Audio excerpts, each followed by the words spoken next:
About a decade ago, my wife and I moved to Costa Rica to learn a new language and experience life in another country. Hey, I even wrote a book about it. But because we knew our time there would be limited, we made a point to travel as much as possible, from the Caribbean coast to the beaches of Guanacaste and everything in between. You can find videos of most of those destinations on my channel, but they were admittedly filmed long before the days of 4K and ubiquitous GoPros. Also, I didn't know what the hell I was doing on YouTube back then. Now I have a better idea, sharing travel tips, stories, adventures, and the occasional recipe from my travels. And with that in mind, here are, in my humble opinion, the top 8 places to visit in Costa Rica, featuring a mix of tourist favorites and my off-the-beaten-path secrets. First up, Santa Teresa. Santa Teresa is a beach town, and it was actually our first trip outside of our little town in Costa Rica called Ciudad Colón. So with some students, we took a shuttle over to Punta Arenas, and then we took a ferry across the Gulf of Nicoya to the Nicoya Peninsula, and then another short little ride to Santa Teresa. Now this was a very quiet little beach town. It's to an extent probably what you're imagining when you think of a Costa Rican beach town. I remember like a long kind of strip where you could ride a motorbike, or some people had, like the little ATV 4x4s rolling up and down the streets, or some people had a bike. I think we had a bike. We would use those to kind of get up and down the street, find little pockets through the jungle onto the beach, and you could find wide expanses of empty beach. The time of year we went there was probably September, so it is getting a little bit into the rainy season, at least for the Central Valley. I'm not sure about in the Nicoya Peninsula, but we had perfect weather, maybe rain every now and again. But again, in Costa Rica and generally in South America, when it rains, it's just like a big downpour, and you wait it out and it goes away. So I remember having a great time, and it was kind of a great introduction to traveling around in Costa Rica and getting a sense of that, tranquilo lifestyle that Central America, and especially Costa Rica, is so famous and beloved for. Rightfully so. Next up, we're going to the other side of the country, Puerto Viejo. Now this is the Caribbean coast, and you can actually get a nice taste of that mix of Afro-Caribbean and Afro-Costa Rican culture here, and it's where I had patacones for the first time and even learned how to make them. Actually years later, now looking backwards, so it was a couple years ago, I used what I learned on how to make those patacones, which were basically like fried smashed bananas with a little bit of salt on them. So I used what I learned in Costa Rica on how to make patacones, specifically in Puerto Viejo, and mixed it with latkes to make a kind of Costa Rican inspired Hanukkah dish. And if you're interested in that, you can find that recipe on Food 52. You got your latke mixed with patacones, put a little bit of refried beans on there, and if you're feeling very Costa Rican, get a little sauce Lizano. Delicious. Getting sidetracked a little bit, we're talking about Puerto Viejo. Although I haven't done a whole lot of traveling in the Caribbean, this felt like how I imagine a Caribbean island would feel. Again, like Santa Teresa, it was very calm, very quiet. A little bit busier. I think Puerto Viejo has a bit more tourism. It's definitely the main tourist hub, for lack of a better term, on the East Coast, but similarly had great weather, great beaches, great people, great food. And yeah, like Santa Teresa, you might get the occasional downpour, but then it goes away and then you're back out enjoying Puerto Viejo. We weren't there during the high season. I have heard that it can get a little bit of that tourist crowd who's basically looking to buy the worst weed from anybody who walks by, and locals will take advantage of that, and honestly, good on them. I mean, if you're gonna get some dumb tourists walking by trying to buy weed, then sure, take advantage of the dummy. I don't care. A lot of reggae music, similar again to Santa Teresa, where you've got like a long strip and you might have different restaurants and B&Bs, hotels, homes.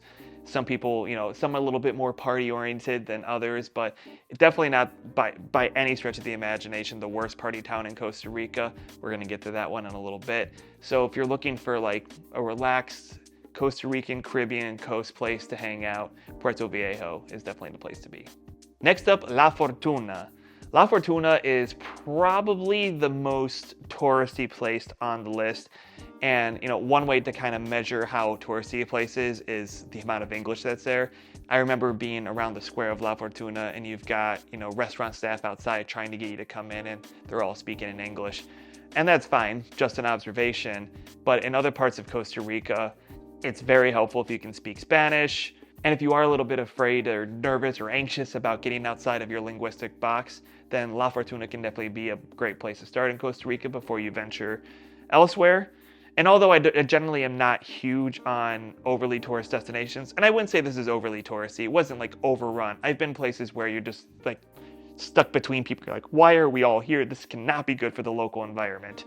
But a big reason why this is on the list is because if you want to go and see that perfect science class volcano, just like something like this, then La Fortuna is the place to go with the Arenal volcano. It's still active too, I believe. Not like so active that it's something you should worry about, but active enough that, you can get a little bit of smoke every now and again. Now you can get unlucky and basically miss out on the volcano because it's cloudy the whole time. But I think we were there for about 3 full days and we were able to see the volcano 2 days in a row, went on a very nice hike. And that's the thing too, a lot of times in these, supposedly touristy destinations, you can get away from the tourists if you're willing to basically work for it. If you're willing to go on an extra long hike, you're gonna be pretty much alone. And that's what we did. We were able to go on, I think, the second most difficult of 3 levels of difficulty hikes, basically up a rock bed where a long time ago the lava had spilled out. We walked up that and went up, fairly high. And for most of it, besides our guide, we were alone and had the volcano to ourselves. So if you're looking to get away from the more touristy aspects of La Fortuna, you can definitely go on a hike up the volcano. And yeah, really nothing beats it. And that's truly why it makes the list. And now for this next one, we're going back to the lesser traveled spectrum of Costa Rica, the Valle de Orosi, or Orosi Valley.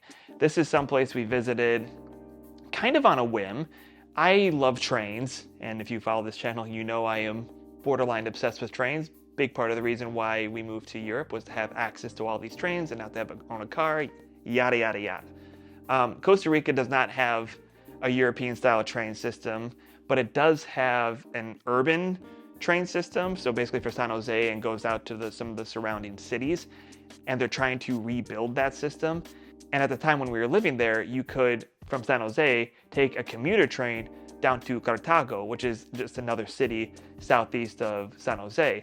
And from there, you're basically right on the edges of the Valle de Orosi. And so from Cartago, we took just a short cab ride over to our B&B that was overlooking the Orosi Valley. And you had, waterfalls, mist kind of coming up from the valley, great hiking. And this is something where, you have to have a guide. We don't have to have a guide, but it makes it a lot more enjoyable because it was basically just our host saying, hey, you want to go on a hike? And we followed him and his dog and just walked through the mud. He's got the little machete and kind of making our way through. And that was definitely one of my fonder memories of living in Costa Rica, that whole experience. And I remember our guide left us basically when we got to a point where it was like, oh, you can just follow this road and you're good. We went to one of the only colonial structures that remain in Costa Rica. Not to get down a whole tangent, but Costa Rica wasn't colonized to the degree that some of the other Central American and South American and of course North American countries were.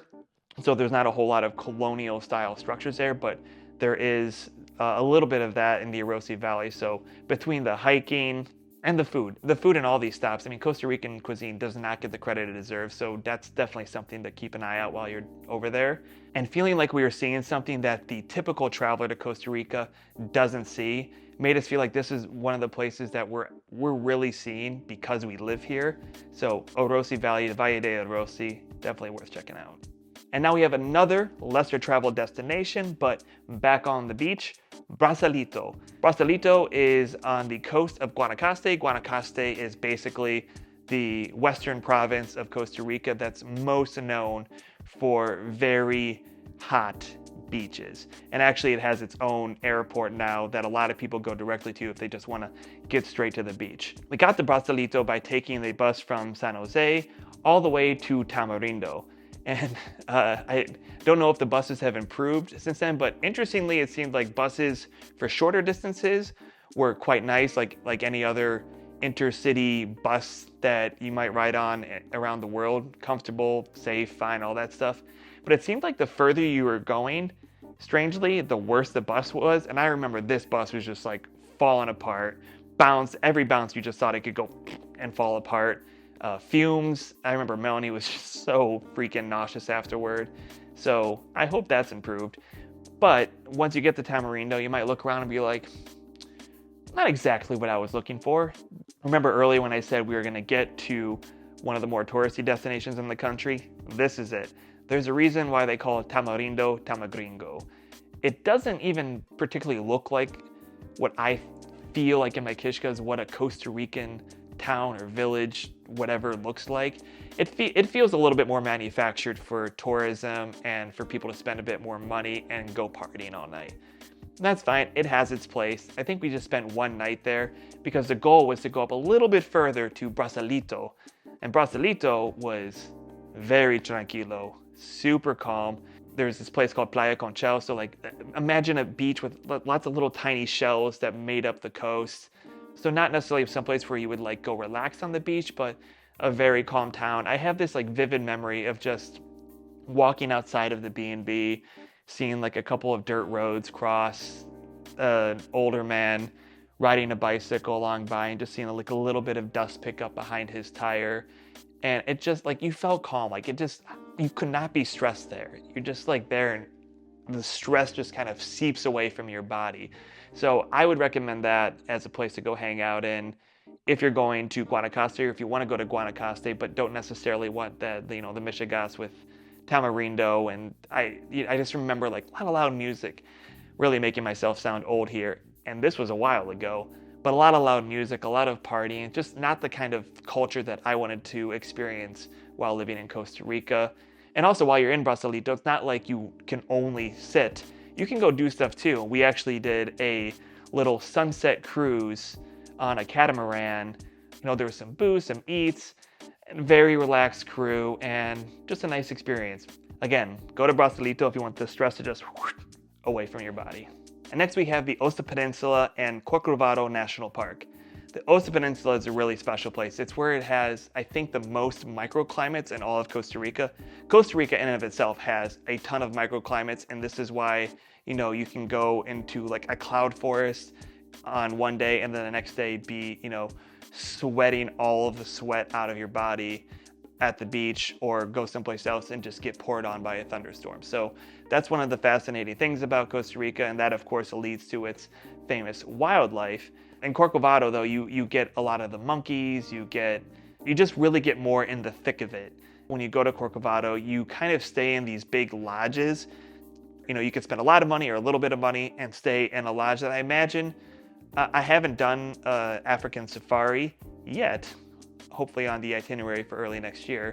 But I imagine that this is kind of like the Costa Rican equivalent of like a safari lodge, because you're really in the thick of nature. When you go to sleep, you hear nothing but the jungle and the rainforest around you. But that also means that you're being in the thick of it, you can go do all kinds of hiking. I could look back at my Strava and I remember I just felt compelled to hike all the trails. And I remember this was probably the first time that I actually did what I now do all the time, trail running, because I was supposed to meet Melanie and my in-laws for a later lunch, but I was determined to get all the trails and everyone that was on this map. So I just started running to make sure I got everything. And that, when I reflect back on my time in Costa Rica, that sticks up there as one of my favorite memories of being in Costa Rica. And then with that as your base, usually depending on how much money you're willing to spend, you can sign up for all kinds of different activities. I remember at this particular place, there was bird watching, rappelling, so like hiking up high, then coming down basically a waterfall. And that was the only time I've done that. And we also went back over to the coast of the Osa Peninsula and did some kayaking in mangroves. And again, you could just hear how alive this place is. So the Osa Peninsula in its entirety, I would absolutely recommend anybody go if they're going to Costa Rica. Next up, we're going back to the Central Valley to Barrio Escalante. I mentioned earlier that there's an airport in Guanacaste if you want to fly there and just immediately get to the beach, but most people are coming in through the capital, San Jose. And unfortunately, a lot of people pretty much skip the capital. They just go right over to Osa Peninsula, some of the more popular national parks, and forget about the capital. I think that's a big mistake. I think you should at the very least, give it one full day. And if you're gonna spend time in any specific neighborhood, I would recommend Barrio Escalante. When I was living there, I went there a few times, and this was the area where you were kind of seeing the most restaurants pop up. And there's a street called Calle 33, where a lot of the restaurants were popping up, and I can only imagine that the scene there has gotten even better. My first time there, we went on a bike ride with Chepecletas. San Jose's nickname in Spanish is Chepe. So Chepecletas is a bike tour organization. And when we were there, I think they were still in the early stages of their business, but I remember going with them, and you can see in some of my terrible footage from back then. We rode around, and hopefully you can get a sense that this is a very nice neighborhood. And we went down to Valle Verde, which is this really cool farmers market that I got to visit again before I moved out of Costa Rica.